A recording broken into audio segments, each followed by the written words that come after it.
Welcome to Side by Side, a podcast where I, Robert Kuang, take you inside conversations with artists, creatives, healers, and warriors taking the charge in their transformational story.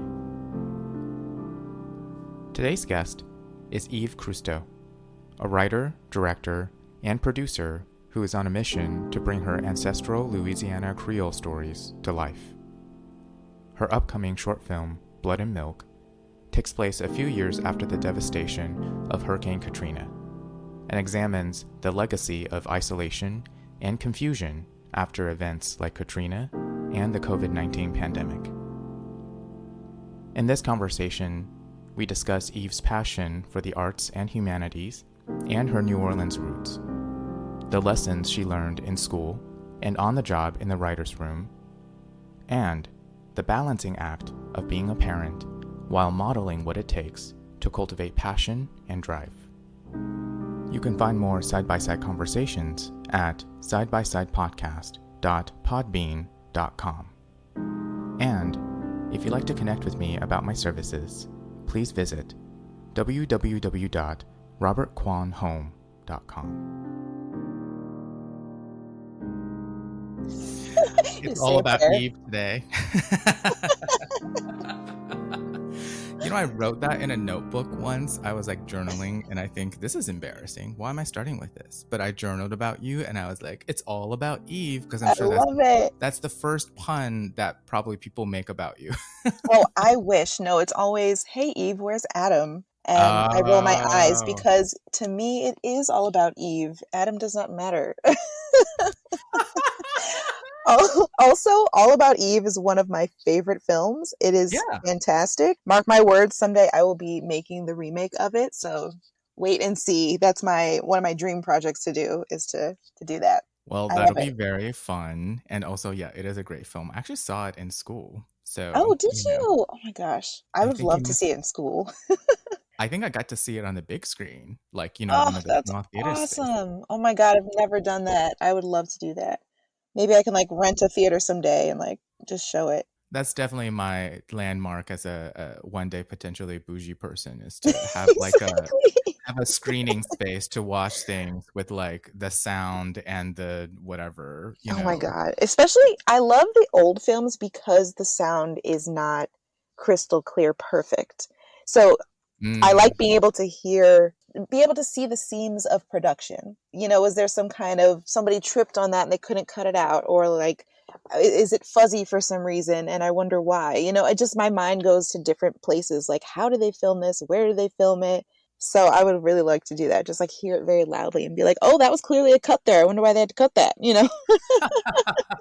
That'll be you soon enough. Don't worry. Yes, absolutely. And it will not be romanticized whatsoever. Well, partially, this is a spoiler, I suppose, for listeners, but I'm talking with Eve today, my friend. We met originally at NYU studying screenwriting together.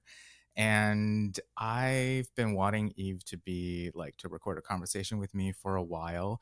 And it just so happens she has this passion project and film project that's coming up that's really, really exciting. So it'd be really cool to chat with you about it today. And thank you for your time, taking time out of your day to do this, by the way. Oh my gosh, thank you. This is always so fun talking to you, Robert. I feel like we have a lot of great chats. So they're just rarely recorded. So, so this is a first, but this is definitely exciting. And I don't know, I also just love hearing about your work and the things that you're doing. I think this is so helpful for artists to be able to talk about their art. That to me is a whole other thing that I think I wish more people appreciated. So thank you. Well, thank you. And I've certainly struggled at times feeling like I struggle to find community, as an artist and things like that. And it's not like you're not out there. That's why I enjoy doing little projects like this, like doing a podcast, because it gives me an excuse to genuinely check in with people because we've just got so many priorities all the time. Right. Yes. But a little bit about your film project. It's called Blood and Milk. And congrats on being funded for your fundraiser. That is yes, thank you. For those of us who have crowdfunded, that is a moment and everyone knows how vulnerable that is, Absolutely. It has been stressful, but honestly, I I have been so blessed by how much and how quickly family and friends have given to this project. You know, that really showed to me that they believed in me as a filmmaker, they believe in me as a writer. Also, this is silly. The other secret sauce of this is like make sure your budget is tiny enough that like people feel like it's possible to donate, and also maybe it should have been a higher amount because now it's like, oh my God, making a film is very expensive. But I could not, in good faith, raise the goal amount knowing how difficult it is for people to live life right now, to afford to live life right now. Would I have liked to have us, you know, have a regular normal budget? Yes. But one, that's the goal of indie filmmakers is to, you know, do it less and better. But Hmm. I also just wanted to be realistic, you know. I just rent is hard for people right now, you know. Getting enough money to live is hard. So filmmaking is such a beautiful type of art, but it's the most expensive. And I just feel like, is that justified when I could have painted a picture and told the same message? I don't know. That makes sense. Yeah, it's been such a journey. It already has been such a journey, and we're only in pre-production right now. Yeah, yeah. So many pit stops along the way, truly, for an Absolutely. entire. I mean, beginning from when Blood and Milk first kind of came to you, maybe you can speak a little bit like that. You know, the process for a film project is unlike, anything else in many ways. So, do you want to talk about what's at the heart of this project for you and what drew you to it?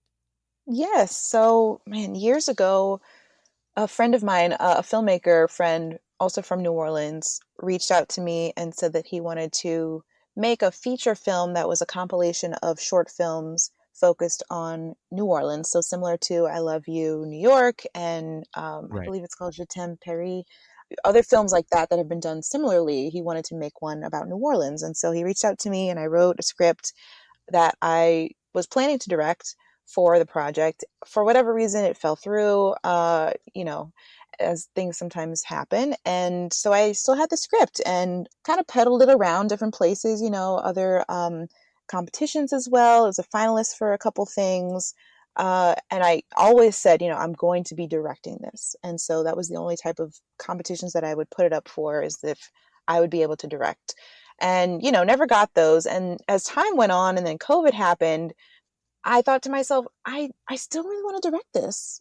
I'm a screenwriter and have been a screenwriter for a long time, but there's something about being in charge of your vision from beginning to end that is empowering and that I've always been drawn to, because as a playwright, that's what I've always done.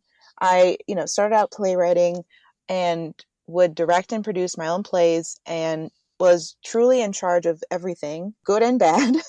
But I think that that gave me the skills that I knew I needed to be a film Hmm. director. Hmm. And also, it was just an itch, you know, it was this feeling of like, I have to tell my story. No one else has to tell my story. I'm sick of trying to convince people that my story is worth telling. And I don't really want your permission anyway. You know what I mean? It is just this feeling of like, if not now, when? I'm sick of waiting. And also, just the message behind the film is so timely. So, the story is set right after Hurricane Katrina happens to the Gulf Coast. And the main characters are teenagers trying to grapple with the trauma that they've experienced and that they are experiencing, trying to put their lives back together. And Hmm. unfortunately, we've had another event happen very similar to the destruction of Hurricane Katrina, which is because of COVID.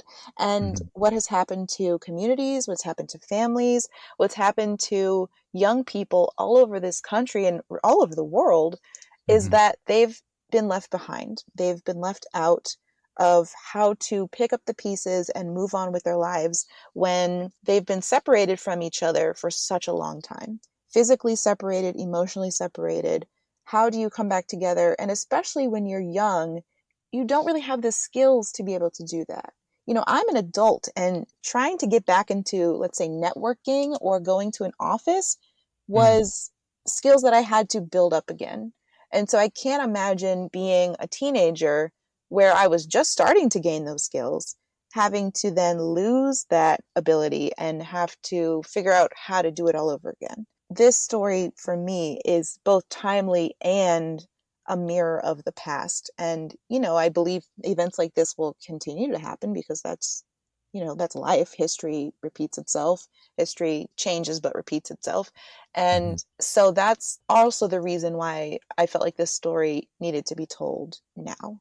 Yeah, it's both a memory and a visit of history and the past, but also it sounds like this is also motivated by your own personal experiences within the past few years, like many of us, with connection, with reconnecting, and also what is the definition of business as usual? Like, I think many of us don't Hmm. know what going back to normal meant, after a while.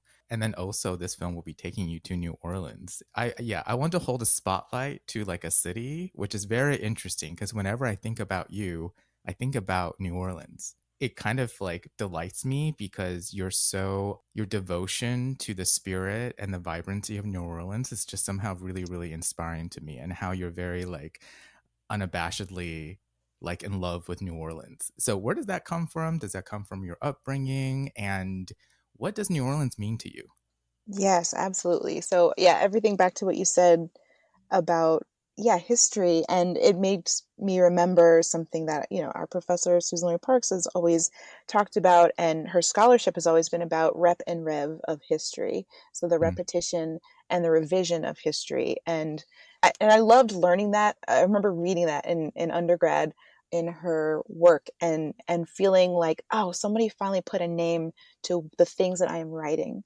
And because of that feeling of, you're writing history, but you're writing the future at the same time. And it's sort of this Venn diagram that, the present is in the middle. And at least for me, that's how I look at it. And it's this feeling that, for me, New Orleans is that. It's like looking through a bunch of different lenses to see, let's say, the tree across from me. And all the lenses are different time periods that are like on top of each other that I'm looking through and seeing mhm, the thing on the other side.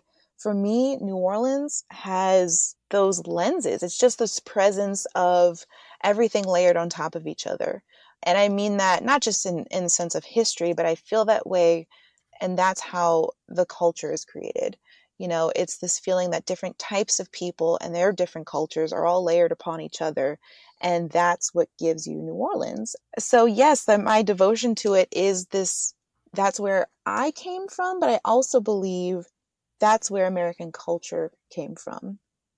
And so many mm, places similar to it. The more I read about the history of other places, I see New Orleans in those places. Like they like to say that New Orleans accents are very close to Brooklyn, New York accents. And that's because of the immigrants that came to both places, and so they have a very similar history in that sense. Or I think about now living in Los Angeles and think about the similarities and differences about that place in comparison to New Orleans. And even 100 years ago, how people were living in New Orleans, but then had the ability to move to other cities and mhm. bring that New Orleans culture to those other cities, and then influence those cities and the people in it. And so because of this, it's, to me, sort of I like to call it the motherland. Like when I go back home, I'm like, I'm going back to the motherland. And that's because it feels like this, like Mesopotamia of where things began, Yeah. and that's just why I love it. There's so many great things about it as well, that are still present. There are new things that are happening that are amazing and different, and just the energy of it. I think for me, it's a city of artists. Even if people, have a regular job, it's still a city of artists. What city do you go to and you find people hot gluing all kinds of, feathers and beads and stuff in order to make Mhm. costumes just to like parade around for the week? What other Yeah. city do you go to where you can find music festival upon music festival upon music festival, no matter what weekend you go? All these different things, like the decorations of the houses, the architecture. Now there's all kinds of these beautiful murals all over the city. I mean, I could go on and Mhm. on, about the music, the culture, the food, the clothes, the dress, like the Ugh, everything, food. so much of it. But it's because of this freedom of spirit, this freedom of, projecting who you are into the world. That is being an artist, and feeling like nobody is going to judge you for that. I remember moving to New York and feeling like, oh, New York's going to be like that, but being a little disappointed because frankly not everybody is that way when you go to New York. It's certain pockets, I think. But New Orleans is like that. It just feels like everybody is like secretly an artist, you know? And it's like I you're love just that. expressing yourself all the time through your life and living your life. So that's why for me it just feels, yeah, like no other place. Well, when you talk about that, it kind of, if people were asked like what city represents America or American Hmm. culture, I think many people might say New York, of course, Yes, I and think you've so. been there. But I think New Orleans would be a really good one just because of the history that has taken place there. Like you said, I think even now there's sort of like different centuries and decades represented somewhere in the city at the same time, right? And it Yeah. creates this like concoction, of multi-culti energy that I think is very American I in the always love that end. you say multi-culti. But yes, Trying to make exactly. diversity sound cool. But I think to me, New York is sort of like the brains of America. Or I mean, maybe Yes. DC where like, the White House is or whatever. But it feels like if you had to pick a city, I think New York is definitely what people think of first. But New Orleans is like the heart and soul, it really is. And I like to think of LA as like the salesperson version of America, is like it's then like with Hollywood and movies and TV, LA is responsible for projecting that culture out into the rest of the world, Right. and so Yeah. it's very interesting to me that I've lived in all three of these places. But I think that right now movies and film are at a crossroads, and Mm, it's because we've forgotten what we do best is project American culture. That is the point of what we make, of what we do. It's this pride in who we are and where we're from. And I think part of the disruption of that is a lack of pride of who we are and where we come from, because all of a sudden we think we're doing it wrong when like you don't stop doing culture. It's just yeah. something you're constantly living through. So I find it very interesting, but that's part of the reason why, sorry, just bringing it back, like that's part of the reason why I felt like now is the time for me to make this film, is a reminder we're sitting on tons of culture, hundreds of years of culture from tons of different kinds of people that's just been waiting to be tapped into, Yeah. and to And be shown honored. to everyone. Exactly. Honored. Exactly. Yeah, and I know has that deeper purpose for you, right? That's why we undertake a Absolutely. project like trying to fund and make a film and a passion project like this. And I just love the way you describe it because, first of all, just to go back about New York, I totally agree. I think New York is very mental energy, and it Mm-hmm. kind of has like the American neurosis vibe to it as well. But then New Orleans, not that I've been there for like Mardi Gras and stuff, but like when I hear people talk about it, it's like, gosh, like the way people celebrate and socialize remind me of artists. Like, Yes. And Robert, you does that? have to come to Mardi Gras. You have to. We got to make Yes, that happen. no, we are gonna plan one day our trip where I take in Eve's Bayou, so to speak. I'm quite famous in films, aren't I? Literally, I was like, your name is just so rife with references. Exactly. Tell me about it. I've heard them all. Actually, when I go home, everybody thinks I am Journey Smollett from Eve's Bayou. They're like, "Are you that Oh my girl in Eve's god. Bayou?" And I'm like, "No, but my name is Eve." And it's then very confusing after that for them. They think you're best friends with Journey. Yeah, yeah. No, they think I am her, and they get You are. confused that I'm like, I'm not her, but my name is Eve, and they're like, wait, we don't get it. Oh, yeah. I You mean, just that's said that's a that's not who you compliment are. too. Yeah. Yeah, so I mean, just the passion from this project is, I think it's always something that I think fuels artists in ways that some others may not understand. Like, where's all this drive and motivation and focus Mm, coming from? And it's mm-hmm. coming from that which you're talking about. Maybe we can like travel back a little bit to look back on when you started writing and how you got interested in storytelling. Do you remember like the early experiences and memories that kind of got you here today? Yes. Oh, there's so many. I think I've always been a writer. I never understood what medium it would take on. Like when I was very, very young, I wrote all the time. I had a journal, I was always making up stories with my Barbie dolls and whatever. But I remember like trying to write a story, like a, short story or novel, and getting frustrated because when people read this, they're not going to read it the way I'm saying it in my head, And that always bothered me. And I just sort of thought, okay, well, that's a problem, but I don't know how to fix it. And, but I also was a kid that loved singing and dancing. My parents, we never really watched TV. We really watched musicals. Like that was what we watched. And so growing up, I just thought I was going to be Judy Garland. I was like, well, okay, I figured it out. Forget this Yeah. writing thing. Right. I'm going to sing, act, and dance. I'm going to go to LA and get discovered. Like I thought that was still something that happened, that people would just see me and just know she's the one, and that was like my goal. I didn't really work hard at it. I just thought it would happen. So it's like really ridiculous. And as time went on, I was acting, in high school I acted Oh, that's and still right. sang and all that stuff. But like, Robert, it was so tough because I was not like, I was good, but I wasn't that good.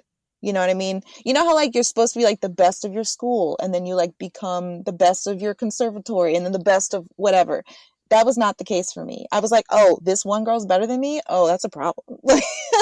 And I was like, you know what though? That's okay because getting on stage actually makes me so physically ill. Acting makes me so uncomfortable. I was a very shy kid growing up, which I think most of us writers are. Yeah. And I just found it very unsettling whenever I'd get on stage. Like as I got bigger and bigger roles, I would get more and more scared.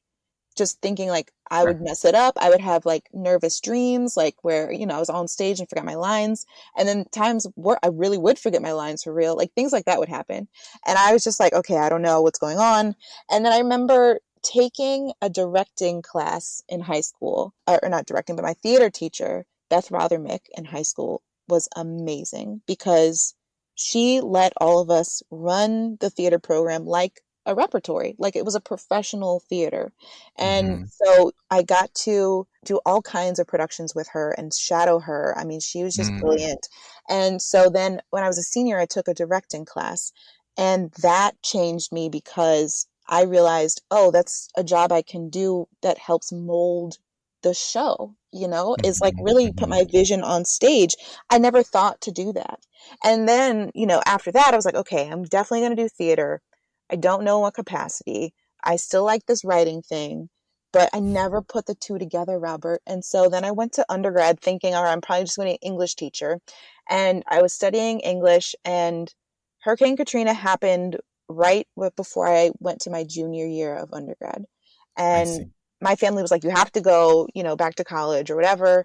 Luckily everyone had evacuated and everything. My mom was living in St. Louis and my dad was living in New Orleans at the time. And everyone told me like, okay, go to undergrad. And I'm just like, I don't want to leave. And I had to take a creative writing class for my English major. All of the creative writing classes were filled up for whatever reason. And the only thing left was a playwriting class. And I was like, okay, that's weird.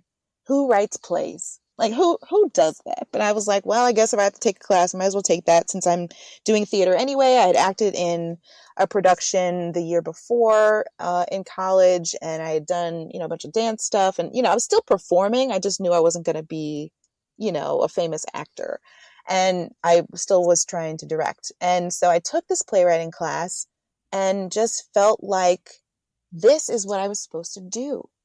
Who knew? Like the problem that I had had before with writing novels where, no one's going to hear my voice through the novel. This was different. This, you know what I mean? But like, you're not saying it with the same inflection, or Right. the accent in your mind doesn't match what I'm trying to convey. That kind of thing you could do in playwriting. And because I had already experienced directing, for me, it was like, this is Mm. exactly what I've been looking for. This feeling of being able to control what people are going to see on stage and make it the exact way I want it to be, with collaboration too. Because the thing is, Yeah. I really love the idea of working with actors because I respected them. I knew how hard it was for me to be an actor. And so I knew how hard it must be for them to be an actor because they're doing it better.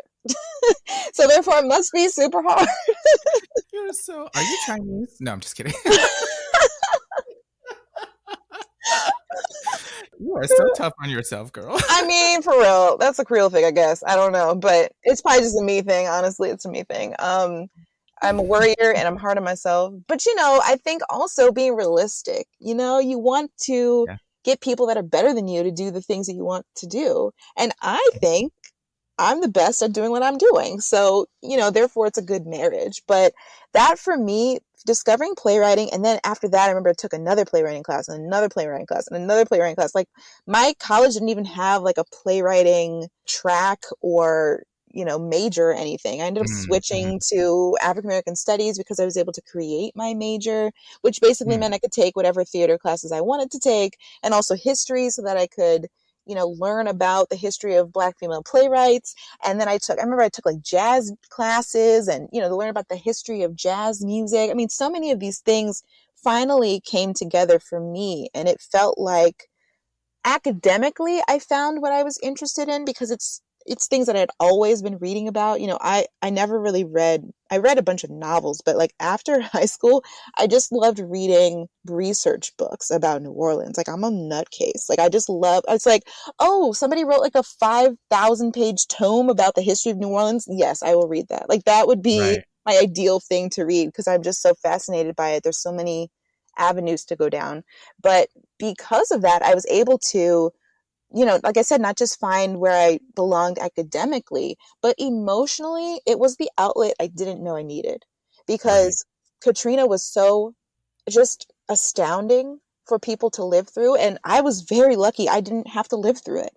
I was watching it all on TV unfold like everyone else and picking up the tidbits, and waiting for my mom to call me and say that my uncles had been found on their roof or that, my dad's great aunt was safe from her, Wow. nursing home. Those kinds of things. It was very removed from me, but it was still this feeling of fear and anxiety. When it rained, I would get nervous. I would get scared if I Yeah. could hear the rain on the roof. Even though I wasn't there, it was this feeling of being unsettled.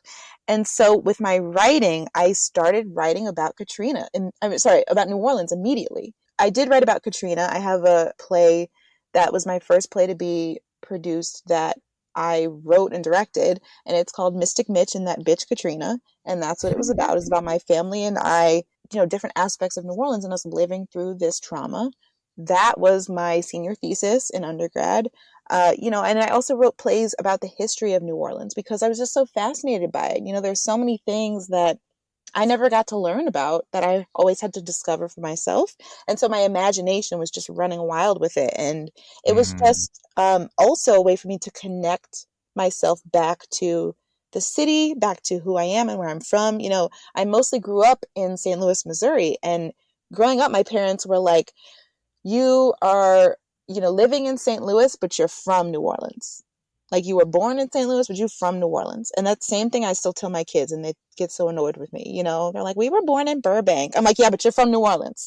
you know, it's like a threat. But so there's always been this loyalty that they instilled in me from the beginning.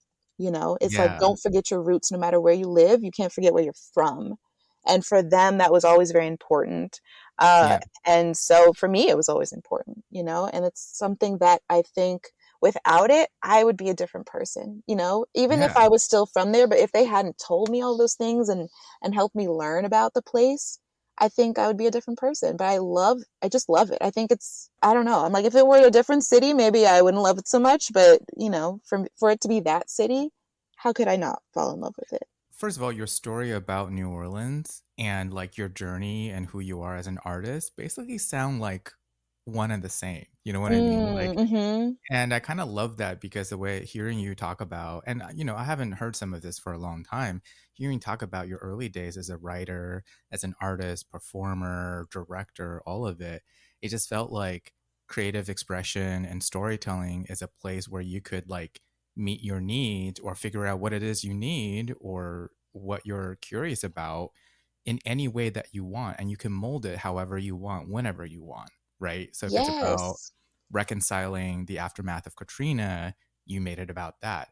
If it's about exploring the different aspects of the city, just as a curiosity, it could be about that. Maybe it can be used for material later, right? But it always seemed like artistry and creativity was a place where you could mold it really powerfully and give you Definitely. what you needed, basically. That was hard to Yeah. find elsewhere. Does that make sense or resonate with you? No, that's exactly right. Because I'd forgotten this other piece of it. My parents were divorced, and so we spent summers in New Orleans with my dad.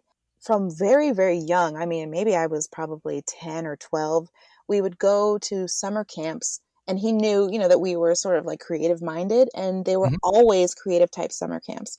And one of the first ones I remember going to was in this little, it's this little, I wouldn't call it an amusement park, but it's this little place called Storyland in the middle of City Park in New Orleans. And they have not really rides, but it's like little Miss Muppet, and like Peter Pan, Mother Goose type stories. They have all of those little things in vignettes around this little park that you can go into. And that's where I had my first play camp, like acting camp, I guess you could call it, because every week they would get, the kids together, and we would all decide what character we wanted to play, what story we wanted to tell, and what lines we wanted to say in each story. And by the end of the week, we would perform it for our family every week. And I mean, Aw, we did this for like, 2 months every summer. So that was really like my first exploration into playwriting, that I didn't know that's what I was doing. I was just thinking, oh, I'm performing because I wanted to be an actor. I was really right. writing plays. Like, I had no idea. Later, I remember taking another camp at the Contemporary Arts Center in New Orleans, and it was like a 4-part camp that they would do. Like, they would put you in different classes with teaching artists. It was amazing. I don't even think they still do this camp anymore. But you would learn, there would be an acting or theater class. There would be always some kind of music class. So, one week it might be steel drums. Another week it might be, you're learning how to strum on ukuleles. Like, another week it'd be something else. Like, everything was always changing depending on the teaching artist. A third component was Mm, always a visual art. So you might be painting with mud, or just painting with pastels, or you might be, I remember one session we were carving things into soap, carving a sculpture into soaps. mhm. Another session we were decorating cigar boxes. It was just like, to become like these little like mini decorative boxes. I mean, it's just amazing. In that same class, or that same camp, I Mhm. took stilt walking classes. Like, Mhm. I killed it in stilt walking. I can't explain to you how much I loved doing that, Robert. Like, it was crazy. All of these experiences, though, like you're saying, built me up as an artist. And so, yes, it was always this expression of yourself that you were able to tap into. And I remember one of the very short plays that I wrote in undergrad was about, oh no, sorry, a grandmother and her daughter. Essentially, they end up talking about colorism within the Black community and within the Creole community. And when I was Mhm. writing it at the time, I didn't know that's really what I was doing. I was just Right. expressing Right. myself, the difficulties that I had growing up dealing with that issue. And so, yeah, and I remember one time, you and I have talked a lot about this, how my writing is always informed by my emotions. And that's the Mhm. reason, I never set out to write something to entertain people. And I know that's always controversial, like, hello, that's sort of the point of entertainment business and, of the industry. But for me, it's always been an expression, something I need to get out, some kind of emotion that I need to explore. And once I'm done with it, then I kind of mold it and say, oh, okay, yeah, I guess this is something people can see. But Right. it's always come from a different place for me. Because Mhm. of that, it's helped me sort of like sustain myself. I've never worried I'm not going to have enough ideas or something. I think that's something new artists worry about. And to me, I'm like, you're never going to run out of ideas, because you're never going to stop being a human. You're never going to stop having, this push and pull, this understanding of the human condition. That's never going to go away. So you're Yeah. always going to have something to say about it. That's what an artist is. You're just expressing how you're feeling. And yeah, I feel like what an artist cares about is usually fairly unconditional, even though we have to Mm, make it work in an mm-hmm. industry, or, we also have ambition. We want to be excellent. We want to work hard. But I think it's really sweet. And the moments when you see an artist is like, yeah, it was a lot of work. You had to make mature adult decisions and strategize, but also like the only reason I completed this successfully, it was because I had an unconditional commitment to something that was bigger than myself. And I think artists understand that, even though that's actually not uncommon for their stereotype to be like kind of artists being all about themselves. But Mm, your mm-hmm. body of work is so much dedicated to the community and the people and the place and the circumstances that affected everybody, right? Right. And I think Yes. that's something so powerful that storytelling can help amplify. Speaking of New Orleans, I don't want to end this conversation without at least spotlighting another show you have been a part of. And you're a writer for this children's animated series called Fright Crew. I believe it's Yes, now available on Disney Plus, Hulu, and Peacock. that's So right. Yes. you can Yes. definitely find it, people, somehow. Yes, and you should. And honestly, it's not just a kid show, it's Yeah. so when we wrote it for really like a teenage audience, but I can't tell you how many adults have said, "I love this show. It's so great. It's so scary. It keeps me on the edge of my seat." And that was always our goal, when we were writing it, we really wanted it to feel like something that wasn't limited. So check it out no matter how old you are. Yeah, also it's created by Eli Roth. So it's a kids show, but I think it'll be interesting. There's like an edge to it. And also just New Yes. Orleans, if you tap into New Orleans lore, it's endlessly fascinating. Like Exactly. Oh, there's so if much to you've been say. exposed to it, it's so fascinating, especially if you love storytelling and all of that. So please, folks, check it out. Okay, so this conversation we could go on for hours, but I figured since while I have you here, we can do some like lightning round tactical questions about writing. Yeah. Because I feel like you're gonna have so many brilliant answers, but I also want to respect your time. So, Thank you. Appreciate it. writers groups. What do you look for in a writers group, and how can people find community as a writer? Very good question. I think you have to know what you're trying to get out of a writer's group. For me, I don't like showing people my work before I know what it is. And I've learned that myself the hard way. I used to bring things to writers groups when it was a few scenes and then people give me feedback and then I felt like I would get off track from what I thought I wanted to write. I think you have to, like I said, know what you're going into it for. I think some people it totally helps them. And the other thing about that, I would say, is try to find writers groups where people are like more knowledgeable than you. They've Mhm. done more writing or they have more experiences so that you can learn from them. You never want to go into a group feeling like, oh, I'm going to dominate this group and I know everything. You don't want to be the best among your peers because then you're not going to be pushed to be better. Seconded on all of that, and also see if you can find a group that has like a good like type A coordinator.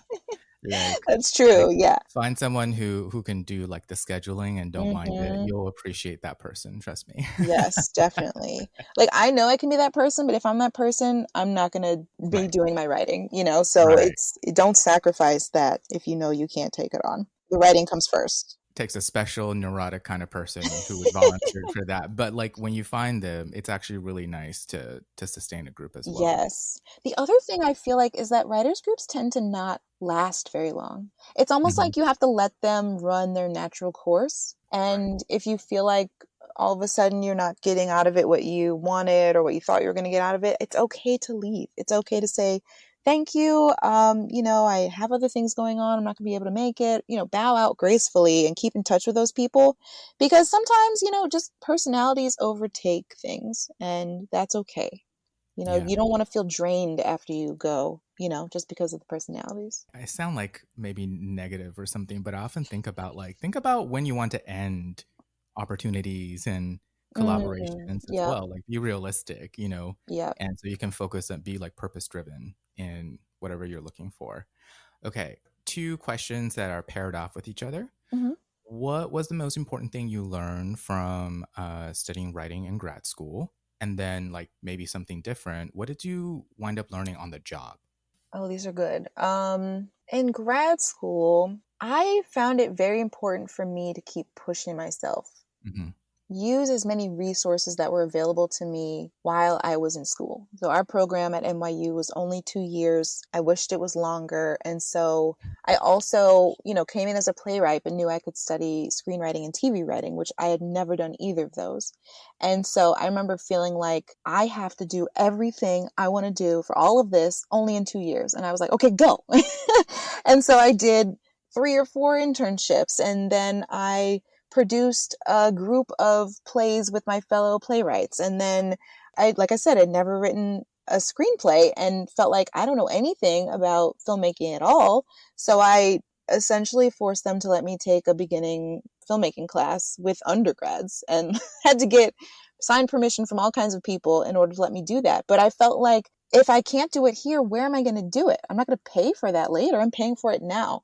So I felt Right. like I wanted to take advantage of every single thing I could possibly do while I was there. So sometimes I look back, I'm like, wow, I wish I had been more craft focused. It felt a little bit Really? more like I was writing a lot and I Yeah. was doing a lot, Yeah. and meeting a lot of people and that kind of thing. So I say do the most. Like that's the best way, I think, Do the most. to do school. It's like you're paying for it. Like what, Honestly, you though, yeah. know? Yeah, yeah, Yeah, yeah. do the most. Oh man, on the job, I learned so much. It was just a dream job. I loved it so much because I felt like I had been training for it this whole time, which was like Yeah. when you're in grad school, you have this group of people giving you notes on your stuff and all of that. This was like you're doing that, but it's being implemented. And for me, Mhm. I had been working in animation production for 10 years. And so finally being able to put all of that knowledge into what I was writing felt like I was finally coming full circle. I was like, I'm ready to be a showrunner now, like, because it just felt like I knew how production worked, but I'd never Yeah. been in a writer's room. So I was learning so much about how to be in a writer's room. The things I learned were how to navigate personalities, which I always felt like I'm pretty good at doing, but it was very much about making sure what you were saying in the room was all in service of the best story your showrunner wanted to make. Not the kind of Mhm. story, whatever that was, even if I saw eye to eye with them or not, it didn't matter. What they said they wanted is how I needed to craft my thoughts and my ideas. If I felt like something wasn't working, I needed to have a backup idea of how it could work Mhm. instead. And Mhm. also understand if they don't take my thought or idea, that's okay. I'm not in charge. Right. Right, right. And so trying to fit into that very specific niche was a learning curve, but was so rewarding. It's this, again, a different type of creativity, It's this feeling of designing yourself to fit into this specific box. And not to Mm, say that if I'm on another show, it's going to look different. The personalities will be different, the show will be different, all of that will be different. And that to me is also exciting. And the yeah. fact that I fit into this show, and for me, I felt like I thrived doing it.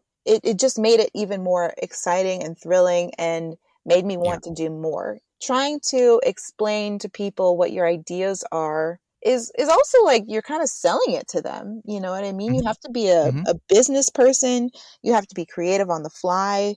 I mean, so Mhm. many things about it were just really great. I just loved it. So I think though you have to go in humbly but confident at the same time, know that you're bringing things to the table, but also know that you're not the expert. It's like what I was saying before with the writers room, or sorry, the writers group is you don't want to be the best in the room. You want to be the best at certain things you're great at, but you also have to understand other people will be the best at other things that they're great at, and it won't be what you're great Yeah. at. That has to be okay. In fact, that makes it better. Well, I was gonna say not to sound superstitious, Oh, sound superstitious, please. but truly though, like I would say if you can, try not to be penned as the best and brightest in a group, especially as an Interesting. artist, because that's all I'm gonna say. Anyway, I would um, add to that though to say you should be the best and brightest about certain things. yeah, So and not pushy in that way. You know what I mean? I knew going into the room that I knew the most about New Orleans culture and history. No one's going to fake that. I knew that. But I right. wasn't going into it every time saying, this is actually what's historically accurate, so we should be doing that instead. That to me, that's not the right way of going about it.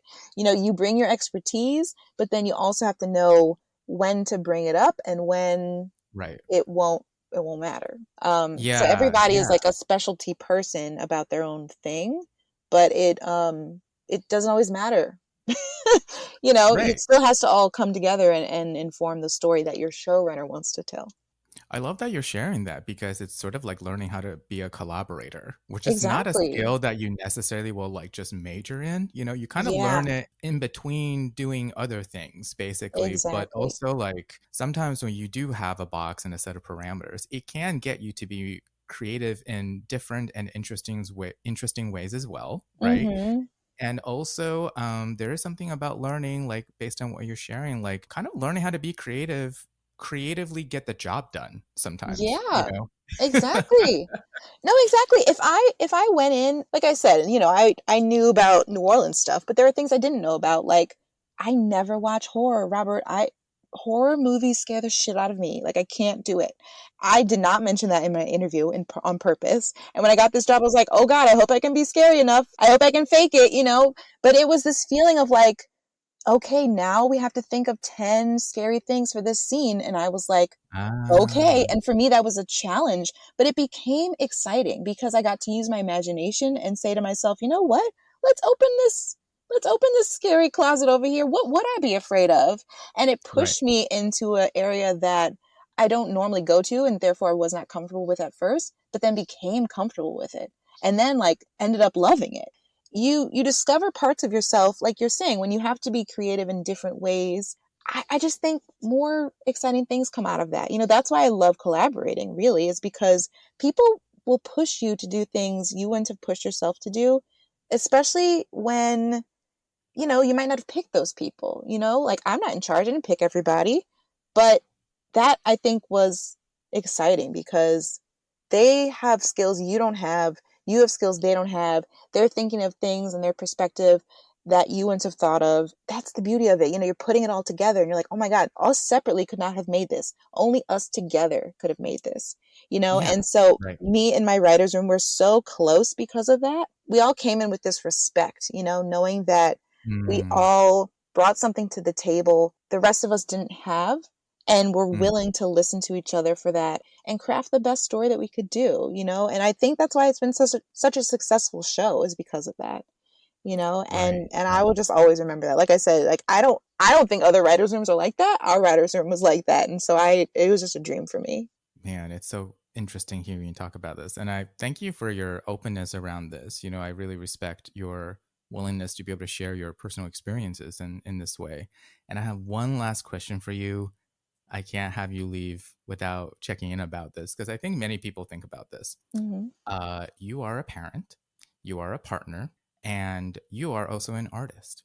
What are some ways that you've been able to juggle all that and still protect and honor your creative space and your energy? Hmm.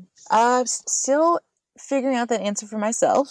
Sure, sure, of But, you course. know, and it does change. The thing is, like, as your kids get older, they change, and so you change. That I think has been the most surprising thing. Like when you think you've got it figured out, it's like, oh wait, now things are different. You have to figure it out again. Yeah. But I remember early on, my story into the entertainment industry has been prickly because when my husband and I decided to start having kids, it was very difficult. I've lost jobs because of having them, being pregnant, or you know, people finding out that I have kids in various ways, thinking that I can't do the job because of that. So that has been very hard, you know, trying to grapple with, do I tell people that I have kids? Do I keep that a secret? There have been times where I've been in interviews and even in jobs where I've kept my pregnancy secret. And so because of that, I became very jaded, very much like, you know, I'm going to do this no matter what. Like, who cares if I have kids or not, you know? And so now it's very much like, yeah, I'm a mom, who cares, you know? But I do think it's a balance. You know, somebody early on in one of my interviews, I remember asking, because she was a mom and a showrunner, and I remember asking her, how do you do it? And she said, well, some days I'm a great mom and other days I'm a great showrunner. You know, it just is how my life is. And that devastated me when she told me that. And, you know, I had one kid at the time and was pregnant, but wasn't saying anything in the interview. Uh, Hmm. and I felt like there's no way I can be a bad mom. That just terrified me. Like, I was like, how, like, who cares if I wrote something bad? I can't be a bad mom. And so it scared me because I felt like there's no way I'll be able to be good at both of those things at the same time. And so I ended up not getting that job and kind of was happy about it because I felt like I don't know how I can, you know, balance those two things. But as Yeah. time went on, you know, like I said, your kids get older and as they're little, they need you a lot. And the thing that I realized, you know, that I would beat myself up about, why am I not writing? Why have I not produced anything?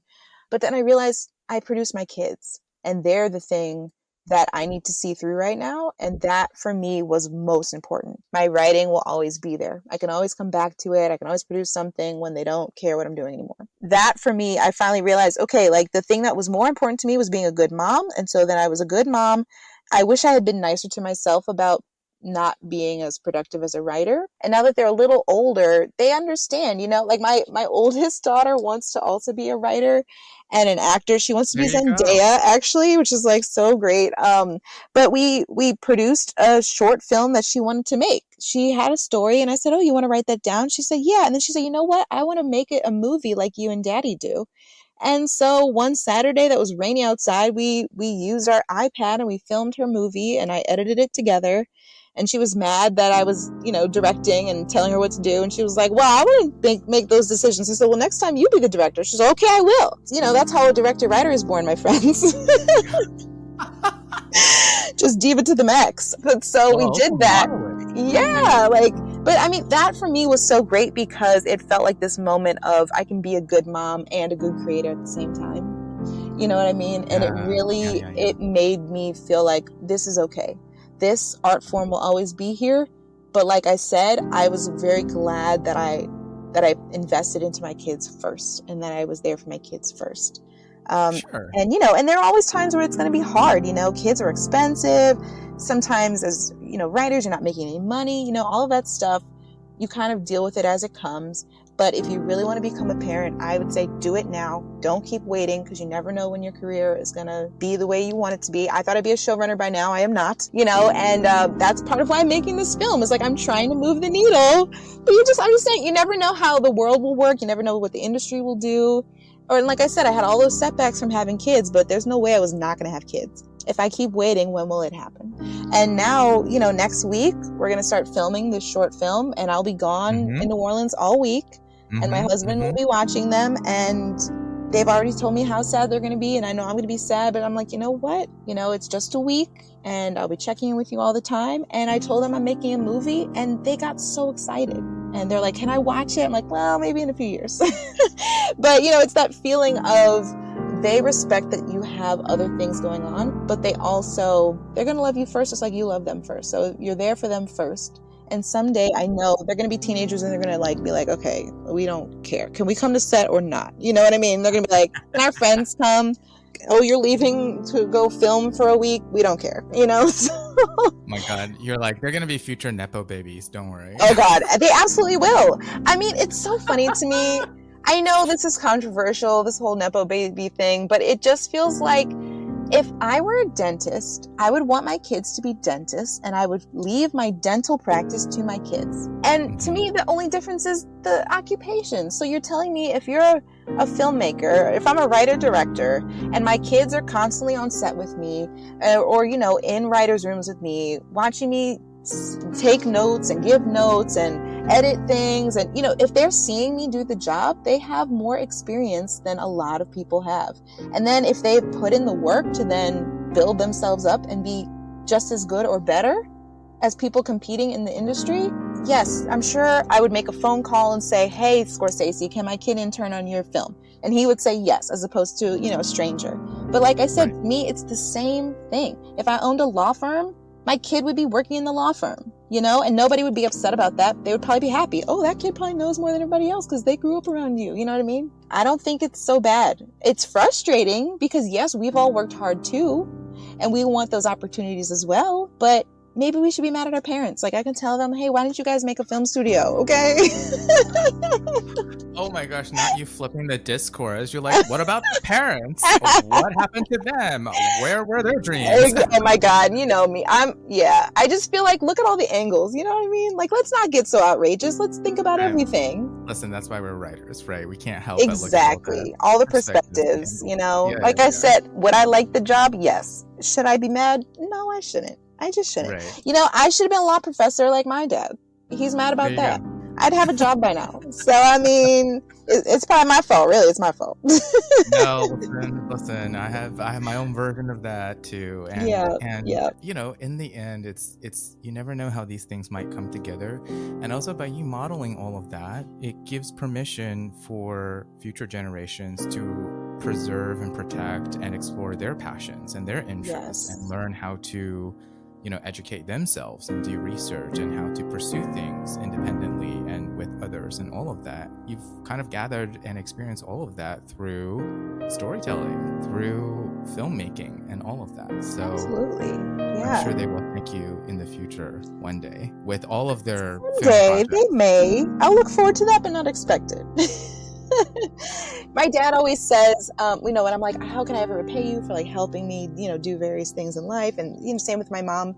And my dad is always like, don't try to repay me, just pay it forward, because there's really no way you can repay your parents ever, because they've done the unthinkable for you. And so all you can do is do the unthinkable for someone else. And that's, I think, the best way to repay it. No matter who that is, you see that as your legacy. However you can put energy and resources back into the people you believe in, you know what I mean? Keep the legacy going. Well, I think Blood and Milk has some of that essence for you as a living ancestor. And, we've talked about ancestry and all of that as well. Yes. So good luck. And Thank I'm wishing you all the best in your production and filming. I'm so excited. I'm scared, but so excited. The cast looks amazing, and just sending you all the good vibes as you're going through the midst of it. And I can't wait to follow up with you and catch up and enjoy how it turns out with everyone, Thank you so much, Robert. I appreciate it. It'll be great. You're in the middle of planning. That's okay. Exactly. It's we understand. Yes. Excitement, but it's like, oh God, all the to-do list. I know, and everything. And actually, in the midst of all of that, just want to end with thank you for taking the time out and spending some time with me and chatting about all of the stuff that we care about. And it was so much fun. Thank you. This has been great. Really appreciate you asking me to be here.